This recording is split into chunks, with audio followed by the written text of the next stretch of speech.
The severance agreement slid across the mahogany table with a soft, expensive hiss, sounding like a snake settling into dry leaves. I didn't look at the paper immediately. Instead, I looked at Blake's hands. They were manicured, soft, and currently drumming a rhythmic, impatient beat on the leather armrest of his Herman Miller Aeron chair. He wasn't looking at me. He was looking at the quarterly projection graph projected on the wall behind me, a jagged red line that apparently justified ending a 7-year career in 15 minutes. "It's nothing personal, Mika," Blake said, finally deigning to make eye contact.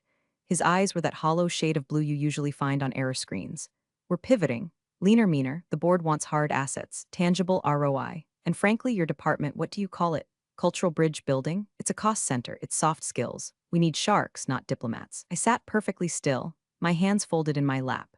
I could feel the cold air conditioning of the San Francisco high-rise biting through my silk blouse, a sharp contrast to the burning heat rising in my chest. Before I continue with how I dismantled this man's career without raising my voice, I'd appreciate it if you could hit subscribe and maybe like this. It helps the algorithm find more people who appreciate a good corporate implosion. Anyway, back to the execution. "Blake," I said, my voice steady, betraying nothing of the vertigo spinning in my skull, "we are 2 weeks away from finalizing the Tokyo partnership. The Memorandum of Understanding with Kobayashi Heavy Industries is sitting in legal right now. My relationship with CEO Tanaka is the only reason they haven't walked away during the acquisition rumors." Blake laughed. It was a dry, barking sound, devoid of humor. He leaned back, clasping his hands behind his head, exposing sweat stains on his powder blue dress shirt. "Tanaka needs our tech, Mika. Let's not pretend tea ceremonies and knowing which way to bow are keeping this deal alive. It's the IP, it's the numbers. Your cultural handholding doesn't generate ROI, it's just woke window dressing. We have Google Translate, we have legal, we're good, woke window dressing." The phrase hung in the air, heavy and stupid. I looked around the room. I had built this department from scratch. I had spent 7 years learning the names of our partners' children, memorizing the birthdays of their wives, understanding the intricate, unspoken web of obligation, jiri, that holds Japanese business society together. I had flown to Osaka on Christmas Eve because a junior executive insulted a client's heritage. I had saved this company millions in litigation simply by knowing when to stay silent in a meeting. And now, man whose entire personality could be summed up by a Patagonia vest and a crypto wallet was telling me I was decorative. "I see," I said, reaching for the pen. "I didn't uncap it yet. If I am terminated today, effective immediately as this document states, I will not be present for the final signing ceremony in Tokyo on the 15th. "Correct," Blake smirked, checking his Apple Watch. "I'll be leading the delegation. I've read a Wikipedia article on etiquette. Don't worry, I won't wear shoes on the tatami mats or whatever. Just sign the papers, Mika. We're offering you 3 months severance. Generous considering the budget cuts." I uncapped the pen. The ink was black, permanent. "Blake, the relationship with Kobayashi-san is not transactional. It is relational. If I am not there, he will view it as a personal slight, a disruption of wa harmony. I am happy to write a transition document, a brief on the specific protocols required for the signing. There are complexities." Blake waved his hand dismissively like he was shooing away a fly. "No need. I don't want you cluttering the drive with PDFs nobody reads. We're streamlining. Clean break. You pack your box, hand over your badge, and enjoy early retirement. Go take a yoga class. Center your chakras." I signed. The loops of my signature were sharp, precise. I wasn't signing my resignation, I was signing his death warrant. He was too arrogant to read the fine print of human behavior. "Very well," I said, standing up and smoothing my skirt. I didn't slam the chair. I didn't throw the water glass. I moved with the slow, deliberate grace that I had honed over thousands of hours of high-stakes negotiations. "I will clear my desk within the hour." "Great," Blake said, already typing on his phone. "Leave the key card with reception. And Mika, don't take it personally. It's just business." I walked out of the conference room, the glass door clicking shut behind me. The office buzzed with the frantic energy of a Tuesday morning. Junior analysts were sprinting with coffee cups. The sales team was ringing a bell in the corner. None of them knew that the foundation of their biggest projected revenue stream had just been liquidated because a VP wanted to trim 0.05% off the operating budget. I walked to my office, my corner office, one with the view of the bay, the one filled with gifts from international partners that Blake probably thought were bribes, a hand-painted fan from Kyoto, a bottle of 30-year-old Suntory whiskey, a calligraphy scroll that read "Patience is the foundation of eternal peace." I took a box from the supply closet. I didn't pack everything. I packed the personal items. The photos of my parents, the award for global excellence from 3 years ago, the fan, the whiskey. I left the files. I left the contact lists.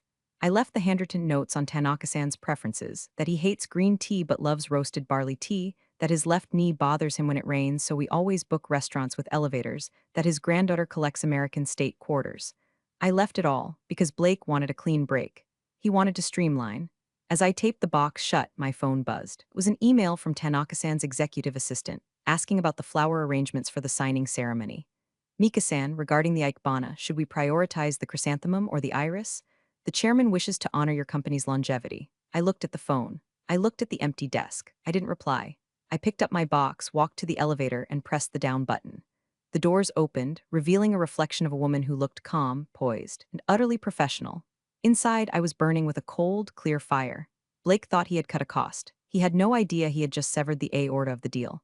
The elevator descended, and for the first time in 7 years, I didn't worry about the company's future. I just wondered how long it would take for the body to hit the floor. My apartment in Pacific Heights is a sanctuary of silence. Minimalist furniture, neutral tones, and a view of the fog rolling over the Golden Gate Bridge. It is the antithesis of the chaotic, fluorescent-lit hellscape I had just departed. For the first 48 hours, I did nothing but sleep and drink expensive matcha. I turned my phone off. I didn't log into LinkedIn. I simply existed in the void, letting the adrenaline of 7 years of 60-hour weeks drain out of my system. When I finally turned my phone back on, the notifications cascaded in like a digital avalanche.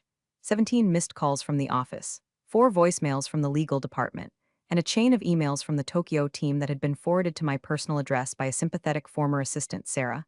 I sat at my kitchen island, sipping tea, and opened the first one. Subject, urgent, dinner seating chart, from Blake VP at Company Com to Japan team all guys. Why are they asking about seat assignments for the dinner? Just put Tanaka at the head of the table and fill in the rest. Why is this a 3-hour discussion? Figure it out, I smiled, a tight, humorless smile. In Japan, the kamaza, the seat of honor, is not just the head of the table. It depends on the door location, the view of the garden, the hierarchy of the guests, and the specific history of the relationship. Put Tanaka-san in the wrong chair, and you haven't just made a mistake. You've told him he is subordinate to his own juniors. You've insulted his ancestors. I scrolled down. Subject, gift exchange protocol from Kobayashi admin desk to Blake VP Honorable Blake-san, we inquire regarding the reciprocal gifting ceremony. Mika-san usually coordinates the specific vintage for the chairman. We have not received the manifest. Please advise. Response from Blake, tell them we're bringing swag bags, branded hoodies, and those high-end Bluetooth speakers. The expensive ones, they'll love it. I actually laughed out loud. Hoodies, for a 70-year-old billionaire who collects Edo period pottery. Blake was bringing him a polyester sweatshirt with a corporate logo. It was like bringing a Happy Meal to a Michelin star banquet. I closed the laptop. I could have intervened. I could have sent a quick text to Sarah, telling her to buy a specific bottle of 1994 Cabernet that Tanaka adored. I could have explained the seating chart. But Blake had been very clear. Woke window dressing, cost center. If I helped now, I would be validating his insult. I would be proving that the company could function without me, even if I was pulling the strings from the shadows. No, they had to feel the weight of my absence. Later that afternoon, I drove across town to visit Arthur, my mentor. Arthur was a retired diplomat, a man who had negotiated trade deals during the Cold War. He lived in a house filled with books and smelled of pipe tobacco and old paper. So, Arthur said, pouring me a glass of sherry. They cut the cord. With a rusty knife, I replied, 2 weeks before the signing. Arthur whistled low and long. Suicide. Do they know about the clause? I doubt Blake read past the executive summary, I said. He sees the Japanese market as a vending machine.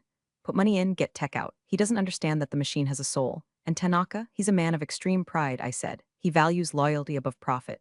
When he finds out I've been discarded like a seasonal intern, he won't scream. He'll just close. Arthur nodded, his eyes twinkling. The silent withdrawal. The most devastating maneuver in the East. What is your play, Mika? I'm going to Kyoto, I said. Arthur raised an eyebrow. To beg for your job back? No, I said, looking at the sherry swirling in my glass.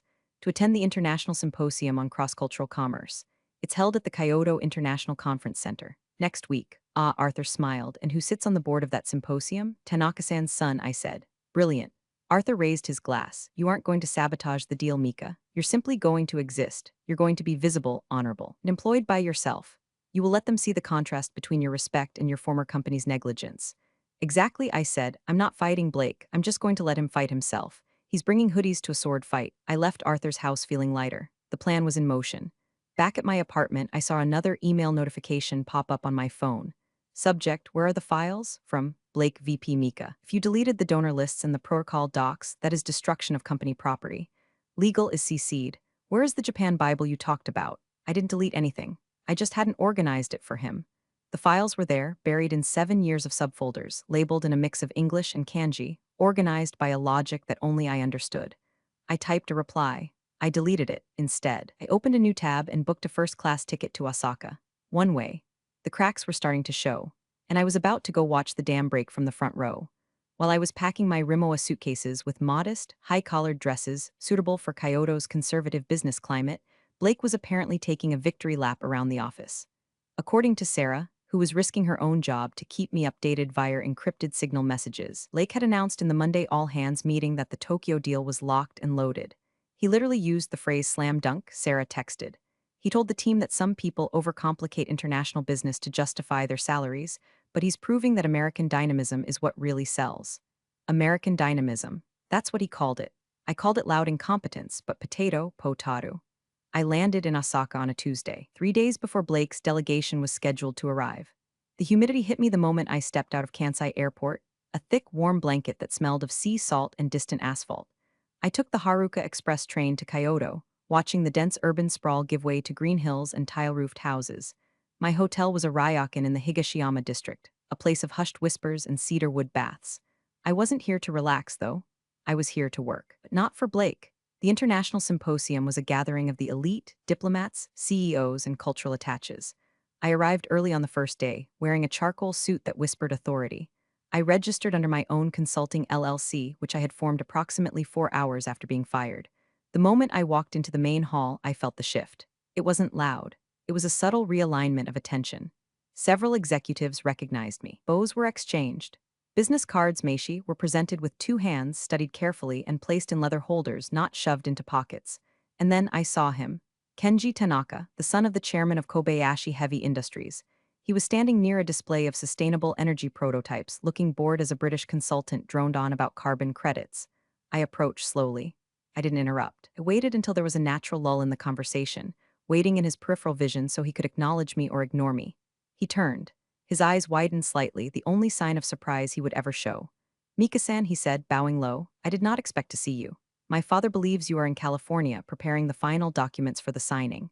I bowed back, slightly lower than him to show respect, but not so low as to appear subservient. "Kenji-san, it is an honor. I'm afraid there has been a restructuring. I'm no longer with the company." I let the words hang there. I didn't explain. I didn't complain. I didn't say they fired me because your new partner is a moron. I simply stated the fact with zero emotion. Kenji frowned. The air around us seemed to drop 5 degrees. Restructuring? But the memorandum explicitly states, he trailed off, his mind working through the implications.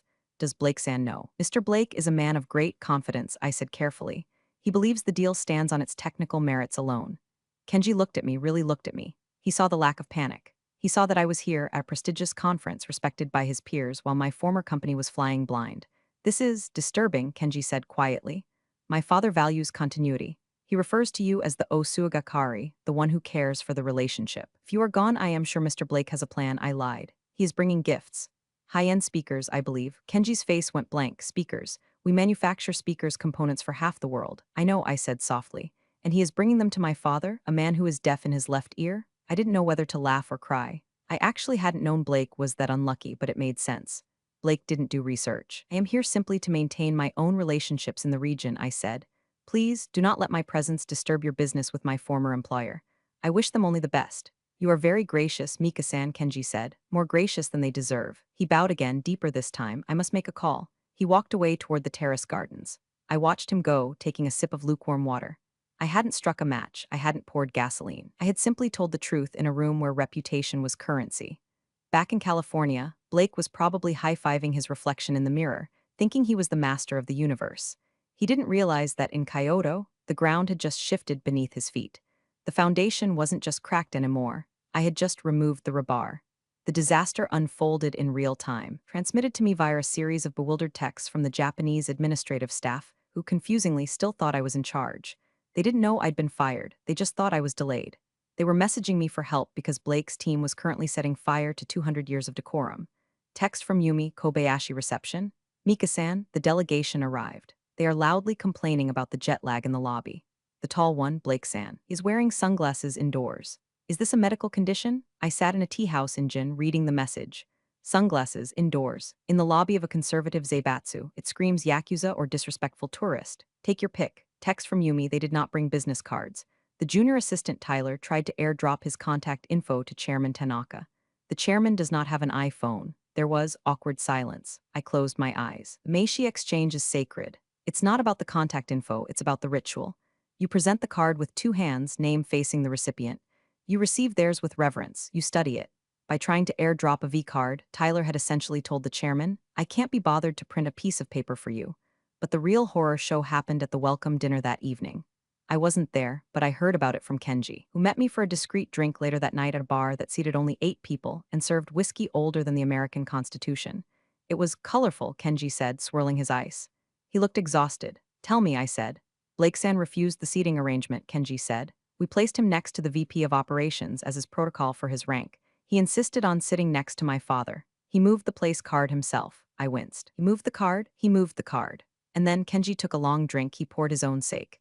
In Japan, you never pour your own drink. You pour for others and they pour for you. It's a communal act of service and bonding. Pouring your own drink is a sign of arrogance, isolation, and greed. It says, I need no one, I take what I want. My father watched him, Kenji continued.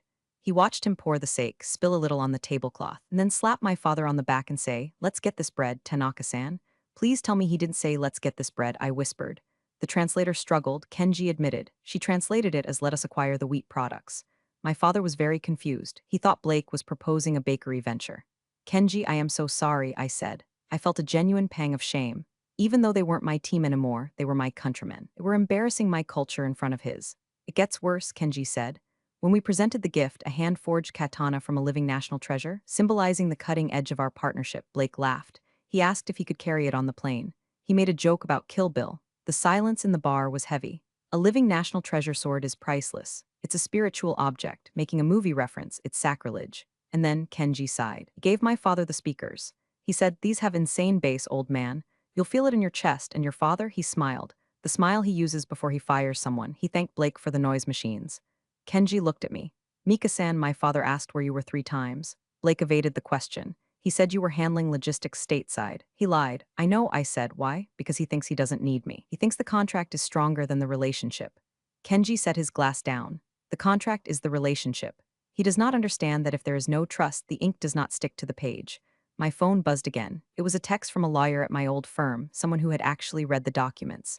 Text from Legal Dave. Mika, are you in Tokyo? I'm looking at the MOU Clause 14B. Cultural Liaison Requirement. It explicitly names you as a condition of the partnership continuity. Blake just texted saying he crushed the dinner. Did he tell them you're out? If they find out, we are in breach. I showed the text to Kenji. He read it. He looked up at me. A slow, dangerous smile spread across his face. Clause 14B, Kenji mused. I remember insisting on that because we knew Americans are volatile. We wanted a guarantee of stability. You have your breach. I said softly. Not yet, Kenji said. Tomorrow is the signing ceremony. That is when the truth must be spoken. Will you be there? I wasn't invited. I am inviting you, Kenji said. Not as a liaison, as a witness, I nodded. The trap was set. Blake had dug the hole, jumped in, and was currently asking for a shovel to dig deeper. Tomorrow, the earth would fall in. The morning of the signing ceremony dawned with a deceptive clarity. Mount Fuji was visible in the distance, perfect white cone against a brutal blue sky. In my hotel room, I dressed with the precision of a soldier preparing for parade. A navy sheath dress, conservative pearls, hair pulled back into a tight chignon. No loose ends, nothing to distract. Back in San Francisco, it was late afternoon. The panic was just starting to set in. I checked my email. Dave from Legal had sent 3 more messages, each more frantic than the last. Mika, please call me. Lake isn't answering. The board is asking why the liaison continuity box isn't checked in the compliance software. Did you sign a waiver? If you didn't sign a waiver and you aren't employed, we technically don't have a deal structure. I didn't reply. I wasn't an employee. I was a ghost. And ghosts don't answer compliance queries.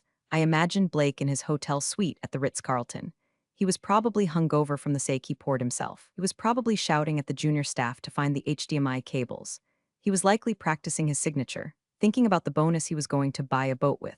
He had no idea that the symbolic clause he had mocked, the woke window dressing, was actually the load-bearing wall of the entire agreement. Clause 14B wasn't just about having a translator. It was a key person clause. In international private equity and high-stakes partnerships, these are common for CEOs or visionaries. It's rare for a cultural liaison, but Tanaka-san had insisted. He had told our CEO 7 years ago, I do not understand your country's haste. I trust Mika-san. She is the bridge. If the bridge collapses, traffic stops. Our CEO had signed it, thinking it was a nice compliment. Blake hadn't read it. I took a taxi to the Kobayashi headquarters in the Marinouchi district. The building was a monolith of glass and steel, intimidating and silent. I didn't go to the lobby where Blake and his team were gathering. I used the side entrance, scanning the QR code pass Kenji had sent me. The security guard nodded at me. Good morning, Mika-san. It has been a long time. Too long, Sato-san, I said. I went up to the 40th floor, to the executive observation deck that overlooked the main boardroom. It was a private viewing gallery, usually used for translators or junior legal aides to observe proceedings without cluttering the room. From behind the one-way glass, I looked down into the boardroom. It was impressive. A table long enough to land a plane on. The Japanese side was already seated. 12 men in dark suits sitting in perfect silence, hands on their knees. In the center sat Chairman Tanaka. He looked frail but hard, like dried driftwood. On the table, right next to the American flag, was an empty chair. It wasn't just an empty spot, it was a specific chair. The nameplate in front of it read, Cultural Liaison Officer. The Japanese side knew they had put the chair there on purpose. It was a test. The double doors opened. Blake walked in. He looked loud. Even through the glass, his energy was discordant. He strode in, grinning, followed by Tyler and two other terrified-looking associates. Blake walked up to the table. He reached out to shake Tanaka's hand. Tanaka didn't stand up. He didn't bow. He just looked at Blake's hand like it was a dead fish. Blake pulled his hand back, awkwardly wiping it on his pants. Good morning, Blake boomed. Great day for a deal, right? The translator whispered to Tanaka. Tanaka said nothing. Blake looked around the table. He saw the empty chair. Oh hey, Blake said, pointing at it. We don't need that extra seat. Mika isn't here. You can just scoot in. He actually reached out and grabbed the back of the chair to move it away. A gasp went through the Japanese side of the table. It was a collective intake of breath, sharp and horrified. Tanaka's eyes narrowed. Kenji, sitting to his father's right, stood up.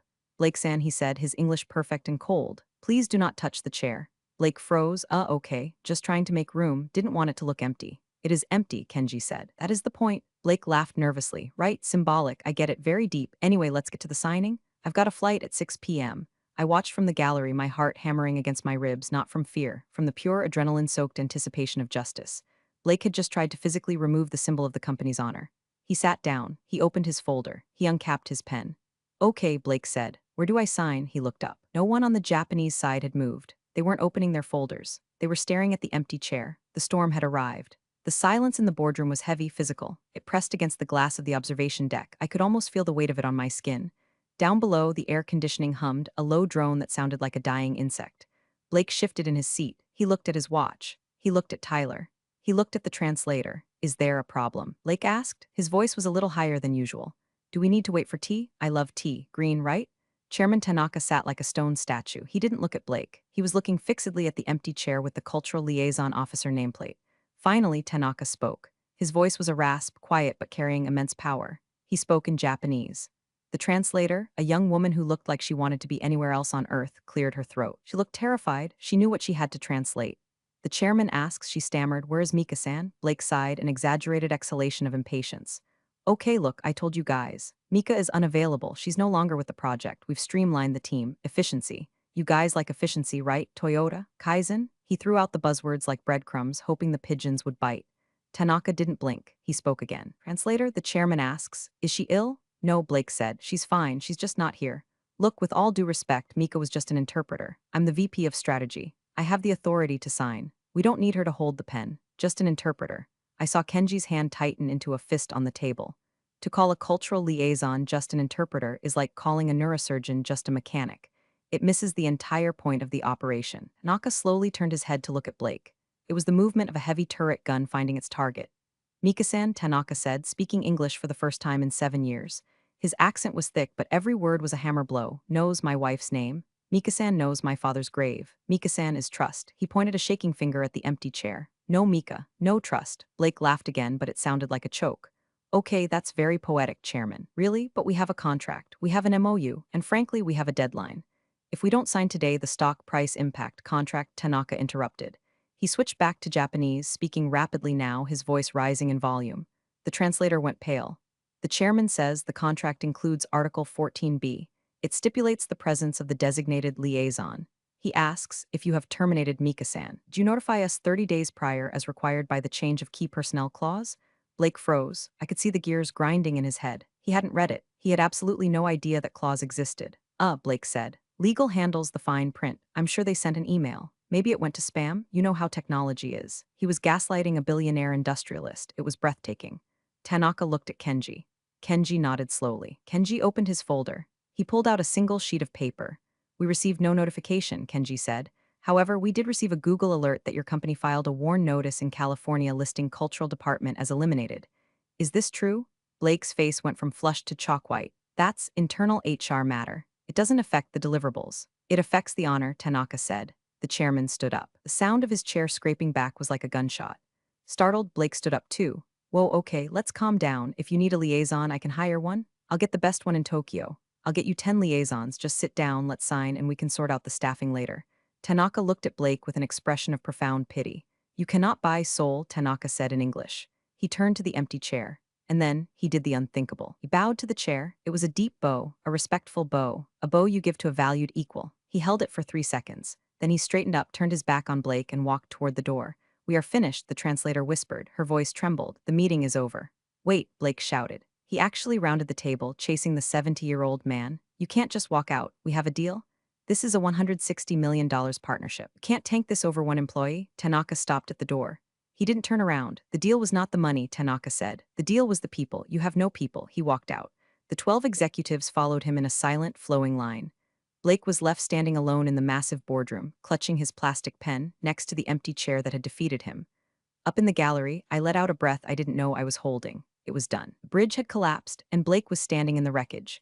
The boardroom doors swung shut, leaving a silence so profound it felt like a vacuum. Blake stood there for a full 10 seconds, staring at the wood grain of the closed door. Then the explosion happened. Are you kidding me? Blake screamed. He threw the folder across the room. Papers scattered like confetti, confidential schematics, pricing models, legal drafts fluttering down onto the pristine carpet. He walked. He actually walked over a secretary. Tyler, the junior associate, was frantically typing on his phone. Blake, the stock is reacting. Someone leaked that the meeting ended early. We're down 4% in pre-market. Fix it, Blake roared, his face a mask of red fury. Call legal. Call the CEO. Tell them the Japanese are being irrational. Tell them they're breaching. We'll sue them into the Stone Age. He spun around and kicked the empty chair. The chair, heavy and expensive, toppled over with a crash. Stupid, soft, skills, Blake yelled, punctuating each word with a gesture at the fallen chair. I watched for another moment, cataloging the image for my memory bank. It was pathetic. It was the tantrum of a child who had broken a toy because he didn't understand how to play with it.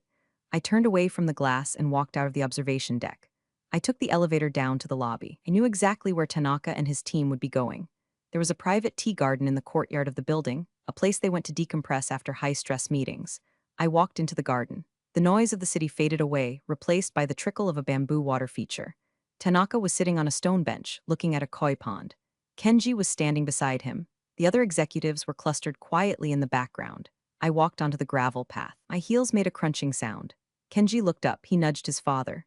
Tanaka turned. When he saw me, his stony expression broke. His shoulders dropped. He looked suddenly like a grandfather who had just found a lost child.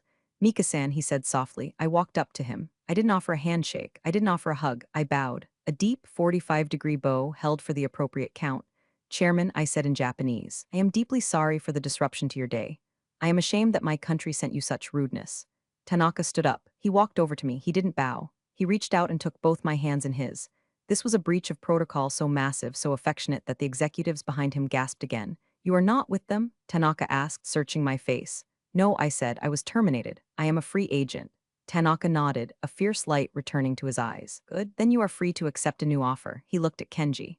Kenji stepped forward, pulling a business card from his pocket, but it wasn't a Kobayashi Industries card. It was a card for a global consultancy firm, Apex Global Strategy, one of the largest competitors to my old company. We have a joint venture with Apex, Kenji said. We are building a new Tokyo headquarters. We need a director of international relations, someone who has the trust. He handed me the card with 2 hands. The salary is double, Kenji whispered in English, a small smile playing on his lips and no hoodies. I took the card. It would be my honor. Just then, the glass doors of the lobby burst open. Blake and his team came storming out, looking for taxis, looking for a signal, looking for a miracle. Blake saw me. He stopped dead in his tracks. He blinked as if he was hallucinating. He looked at me, standing next to Tanaka, holding Kenji's card, surrounded by the very men who had just walked out on him. Mika, Blake shouted. He started to run toward us. Mika, what the hell are you doing here? Fix this, tell them to come back inside. I can rehire you, we'll bridge your service. Just talk to him. I looked at Blake. I looked at the sweat on his shirt, the panic in his eyes. I turned to Tanaka. Chairman, I said in English so Blake could hear. Do you know this man? Tanaka looked at Blake. He looked at me. He smiled, a genuine, mischievous smile. I do not, Tanaka said. I see only a tourist. Tanaka turned his back on Blake. Come, Mika-san, let us get tea, real tea. We walked away into the garden, leaving Blake screaming at the glass, trapped on the other side of a world he would never understand. The flight home, well, to my new home base in Tokyo for the onboarding process was peaceful, but my phone was a war zone. News of the deal's collapse hit the wire services before Blake even got to the airport. WSJ alert, Kobayashi deal implodes. US tech firm stock plunges 12%. CEO cite cultural misalignments. Cultural misalignments. That was the PR spin. It sounded better than VP insulted chairman with speakers and arrogance. By the time I checked my old email, which I still had access to on a tablet I hadn't wiped yet, the carnage was absolute. Subject, please call ASAP from CEO office Mika, we need to talk. There has been a misunderstanding. Blake has been placed on administrative leave. We want to discuss your reinstatement. Name your price. We can offer equity. I deleted it. Subject, legal notice/NDA from Legal Dave Mika, we are reminding you of your non-compete. If you are advising Kobayashi, we will sue. I forwarded that one to the Apex Global legal team. Their general counsel replied to me within 3 minutes. Lol, your non-compete was voided when they fired you without cause and failed to pay the retention bonus stipulated in your original contract. Tell Dave to call me if he wants to be embarrassed. I didn't tell Dave anything. I let him sweat. 2 days later, the full story leaked on a tech blog. Someone, not me, maybe Sarah, maybe a vengeful waiter, gave the play-by-play of the speaker's incident and the empty chair. Blake became a meme. Literally. There was a picture of him kicking the chair with the caption, "How to lose $160M in 10 seconds." Another one showed a picture of Danny DeVito bowing, with the text, "More cultural awareness than Blake." I sat in my new temporary office in Roppongi Hills, watching the stock ticker of my old company bleed red. I missed their quarterly earnings. The board called for a vote of no confidence in the CEO. Then came the phone call. It was the CEO himself, not an assistant.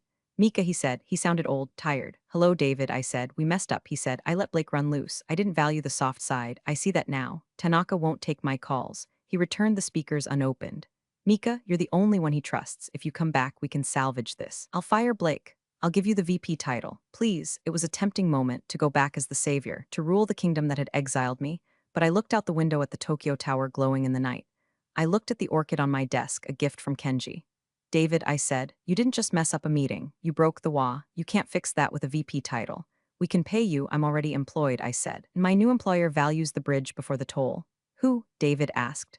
Who did you go to? Read the press release tomorrow, I said. Mika, wait, I hung up. I blocked the number. I took a sip of tea. It was roasted barley tea, Tanaka-san's favorite. The fallout continued for weeks.